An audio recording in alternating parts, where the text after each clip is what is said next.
Seguimos en este especial del Eternauta aquí en Aire de Santa Fe, mitigando un poco la espera, la ansiedad que nos genera que ya esté disponible la serie para poder verla, para poder devorar todos esos capítulos. 6 capítulos creo que han dicho que tiene, ¿no? 6 capítulos. Y ahora vamos a charlar, decíamos, tenemos invitados también en este programa especial. Vamos a charlar con Pepi Candia, que es profe de historia. ¿Cómo va, Pepi? Buenas, ¿cómo va? ¿Todo bien? Bueno, muy contento, agradecido también por la invitación y en esta noche tan especial haciendo la vigilia por el Eternauta. Así que bueno, gracias por la invitación. Por favor, Pepi. Con vos vamos a conocer un poquito acerca del contexto histórico, sociopolítico.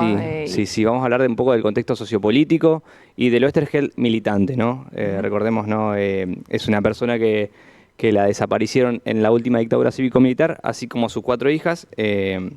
Por lo cual, y bueno, su obra también magna, El Eternauta, fue censurada durante esta dictadura, por lo cual vamos a recordar un poco el rol de Oesterheld como militante, ¿no? Como personaje activo en la política y en la sociedad argentina. 27 de abril desapareció. 27 de abril, exacto. Hace muy poquitos días se conmemora un año más de su desaparición, el 27 de abril del año 1977. Y bueno, se piensa también que ha sido fusilado en el año 78.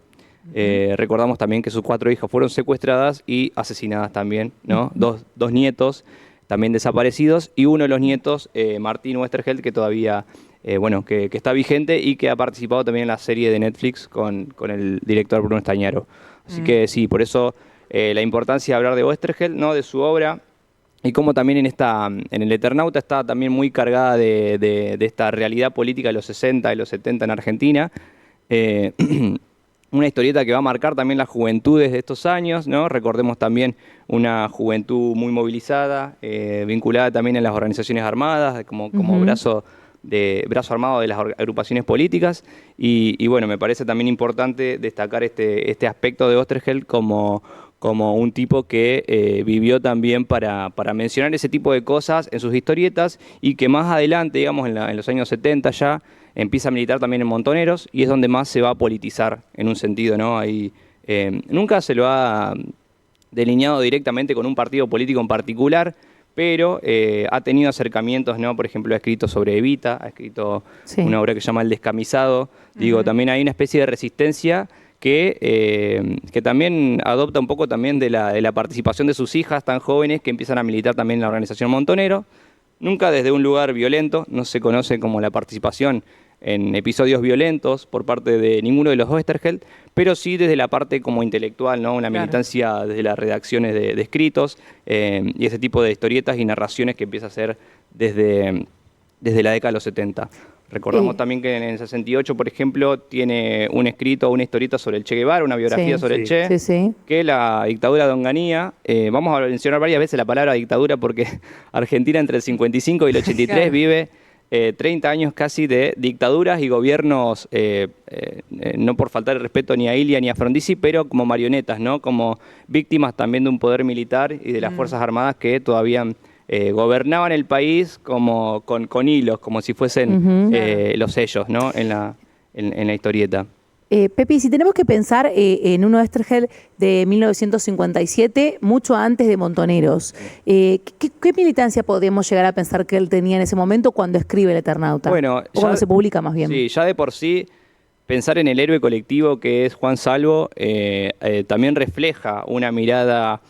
Recordemos también la Guerra Fría, ¿no? Capitalismo versus comunismo, Estados Unidos versus la Unión Soviética. Esa mirada también, o lo colectivo, lo individual. Ya pensar a Juan Salvo como un héroe colectivo, en grupo, ya que sea también relatado en Argentina, que pase en Buenos Aires, en su tierra, que haya lugares comunes para la gente y que deje de escribir sobre personajes que su vida acontece en Estados Unidos, por ahí, ¿no? O héroes más traídos a la tierra o a lo terrenal. Nos demuestra también por lo menos un lineamiento filosófico de Oesterheld, así que lo podemos vincular más o menos a ese lado, ¿no? A lo colectivo, no sé si a lo popular como tal, pero sí a un personaje cercano al común de la gente, del porteño de la década del 50 y el 60. Y bueno, pensar también el impacto que tiene, por ejemplo, la llegada del hombre a la luna también más adelante, las bombas atómicas del 45, las bombas nucleares, digamos, y esa que también pasa en ese contexto de la historieta, ¿no? El astronauta como tal también empieza a emerger en esas décadas, y bueno, vemos al personaje con unas facciones similares, digamos, se podría decir, pero yo que, más que nada eso, ¿no?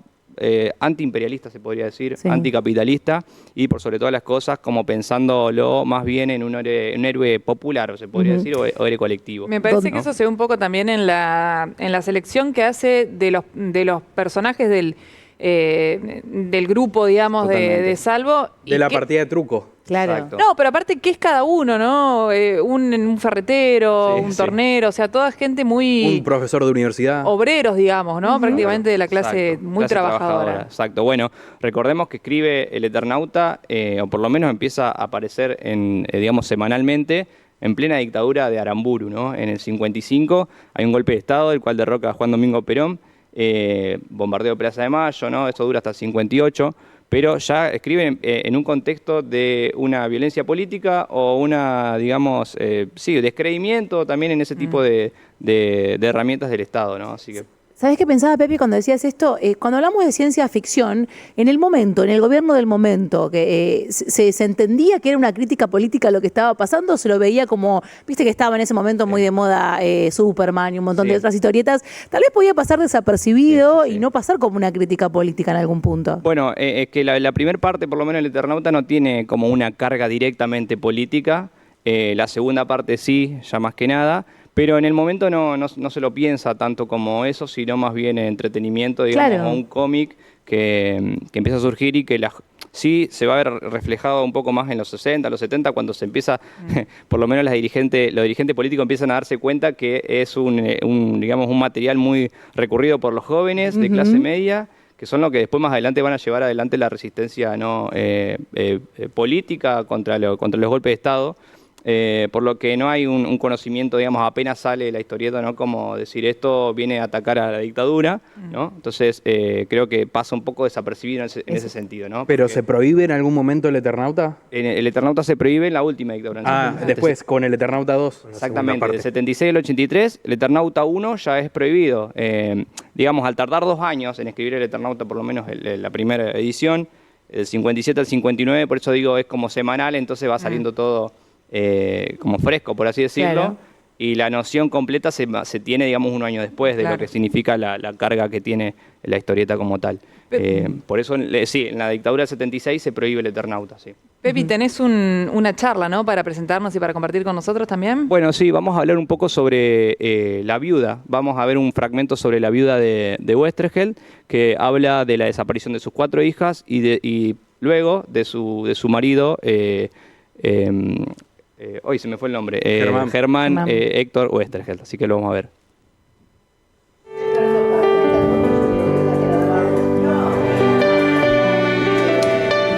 Me llamo Elsa Sánchez de Oesterheld. Estuve casada con un escritor para chicos y para adolescentes. Tuvimos 4 hijas, Estela, Diana, Beatriz y Marina. Formamos una familia realmente magnífica. Fueron pasando los años, las chicas crecieron, la generación de nuestros hijos realmente empezaron a ver la política terrible que veníamos viviendo, tuvieron una reacción como era, bueno, ellos militaban, las chicas mías militaban primero en la Juventud Peronista y después, bueno, todo lo que fue sucediendo hasta que terminaron ellas adhiriéndose a Montoneros, empezaron a ser perseguidos, empezaron los crímenes, las cosas terribles y bueno, la primera en caer fue Beatriz, que tenía 18 años en el momento que la secuestraron. Después al mes cayó Diana y estaba embarazada de 6 meses y medio. No pudimos saber nada de ella. Esta era Estela con su marido, esta misma chica. Y bueno, y Marina, acá está Marina, que era la menor, que estaba embarazada de 8 meses. Pero de ella no sé nada. Mi marido, por supuesto, también desapareció después. Sé que estuvo preso en el Vesubio. Sé que alguien lo vio en las duchas un día que estaba muy mal por todo físicamente y muy nervioso, y era que los militares le habían llevado las fotos de sus 4 hijas muertas. Le habían dicho, mira qué lindas que eran tus chicas.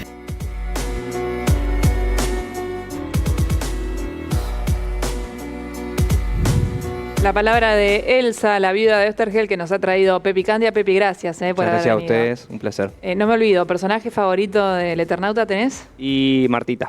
Martín. Quedo con Martita, sí. Muy bien, muy bien. Poca jugada la Y respuesta, bueno. pero bueno, está bien, está Más- bien. Más afecto me genera. Se la vamos a dejar pasar. Gracias, Pepi. De Pepi vamos a Hernán. Hernán, bueno, también con